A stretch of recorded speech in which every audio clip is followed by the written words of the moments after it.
Again, I bid you good morning and tell you how happy we are that you have logged on to be with us today as we try a new way to worship God.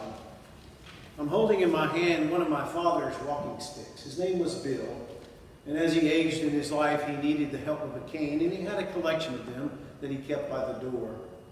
And so part of the way we just knew he was around was the sound of that click from the cane. I reached for it because there was something about my dad, Bill, that anytime things were weird or scary or uncertain, just being in his presence made you think, well, everything's going to be all right. Well, he was not a magician. He couldn't make everything all right, but there was just something about his presence that made me feel calmer. So I reached for this. Many years after he died, several of these sticks made their way into our house. And I came in one day, and one of my young sons was in one of the big soft chairs, and he was holding on to one of Dad's walking sticks. And I said, "What are you doing, buddy?" He said, "I'm just having a little Bill time." Made him feel better.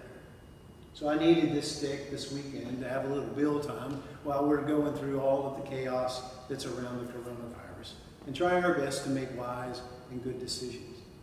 But I'm also holding this stick because of the story from Exodus today. We heard this story that is in the middle of the whole story of Moses and God leading the Hebrew people out of slavery and into freedom.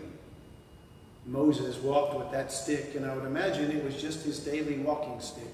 And they watched him walk mile after mile after mile with that stick.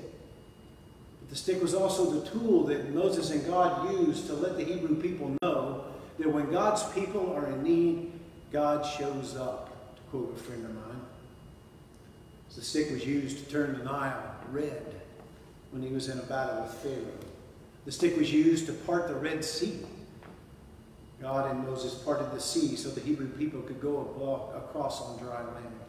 The stick was used in one little battle that he had with that other magician where he turned it into a snake and then turned it back into a stick again to show that God was with God's people. They were in a battle one time, and Moses held the stick high above the battlefield so that all could look upon that stick and know that God's people were in need and God was showing up. And so in today's story, the people of the Hebrew people are thirsty. They are now free. They are no longer slaves, but they're having to learn how to live on their own. They're having to learn to gather their own food, and they're having to learn to find water and how to organize themselves. And they are scared and they are exhausted, and now they can't find water. And if you've ever been truly thirsty, even for a little while, they were in a panic. You know what that feels like. So they came and they complained to Moses, and Moses went and complained to God. And God said, "Take your stick and go out in front of the people and touch this rock, and water will come forth." And Moses did. God's people were in need, and God showed up. I'm also thinking today about our gospel lesson. As Jesus walks up to this well, he himself is tired. He is resting under the tree, I would assume, by the well. And a woman comes up whom he doesn't know, but who is not part of the Hebrew people, and there's this rift between the two cultures. And he speaks to her, which was a bit shocking in the first place, and he asks her for water. And they have this conversation where Jesus finally says that he is the water from heaven. Then later he finds his disciples, and they offer him something to eat. And he says, "I have food that you don't know about." And the food was to do God's will in the world. So something about the way Jesus spoke, the way he carried himself, made the people around him believe that when they are in need, God's going to show up. And God showed up through the person of Jesus Christ. So imagine their shock when they were looking upon Jesus as the message that God was with them, when they saw Jesus be arrested, crucified, and killed, nailed to a tree. Imagine the shock. They began to ask the same question, truly, that Moses asked in the wilderness, the Hebrew people asked in the wilderness, "Is God with us or not?" The same kind of question that people have asked across the planet all the time and every time when things go strange or scary or dangerous. Is God with us or not? Imagine them watching them lay Jesus in the tomb, and living with that fear and that uncertainty. But then God showed up. God rolled back that tomb and breathed the breath of life back into Jesus, and Jesus stepped out to show that no matter what, no matter how scary and how dangerous, even if it cost us our very lives, when we are in need, God shows up. You know, that cross first was a symbol that was used by the empire to frighten everyone. It was a tool of death and destruction. It was what they would use to crucify people who dared stand against the empire. I don't know how long it took, but somehow the Christian community, that early fledgling community, decided that that was no longer a symbol of fear and of violence, but instead it became a symbol that could be held up for all to see, to remind the world that when God's people are in need, God shows up. And it began to be used in worship services. It's used as a procession. We have them all over the church to remind each of us that when we are in need, God shows up. And I don't know when it became a thing for us to begin to wear them around our necks. But we can touch that cross and remind ourselves over and over again. And when we are in need, God shows up. I don't know when we decided it was important to actually use our own bodies to remind ourselves of this. I've taught this to countless numbers of preschoolers.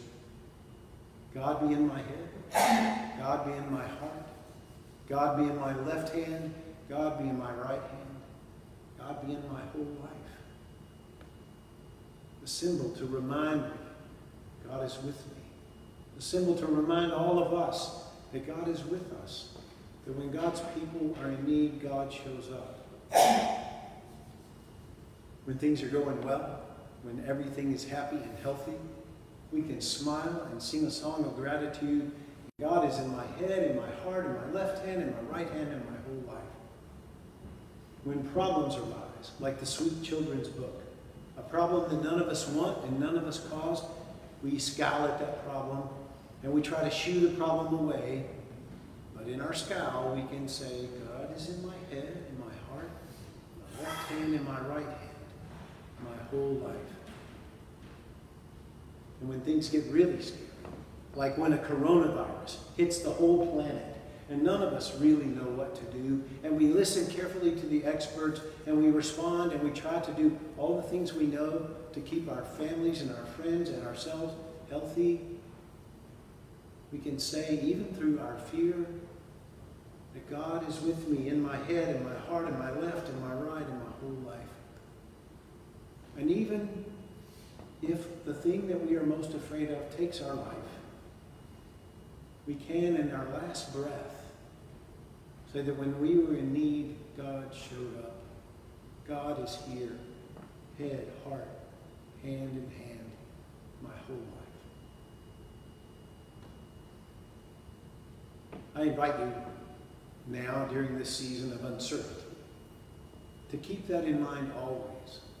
And maybe when you reach out to someone who's in need, who is isolated or has been left alone for now in order to protect their health, reach out to them far more often than you normally do. Call them and remind them that when God's people are in need, God shows up. When you send a text, end it with a cross emoji to remind folks that when God's people are in need, God shows up. Send an email, end it with a cross. And when you see one another, as we're not shaking hands and we're resisting that close contact that we normally have where we get to embrace one another and we long for that day when we do that again. But in the meantime, maybe offer the sign of the cross. Add it to your wave, add it to your jazz hands or whatever it is you're doing to greet. Offer the sign of the cross. God in your head, in your heart, in your left hand, your right hand, your whole life.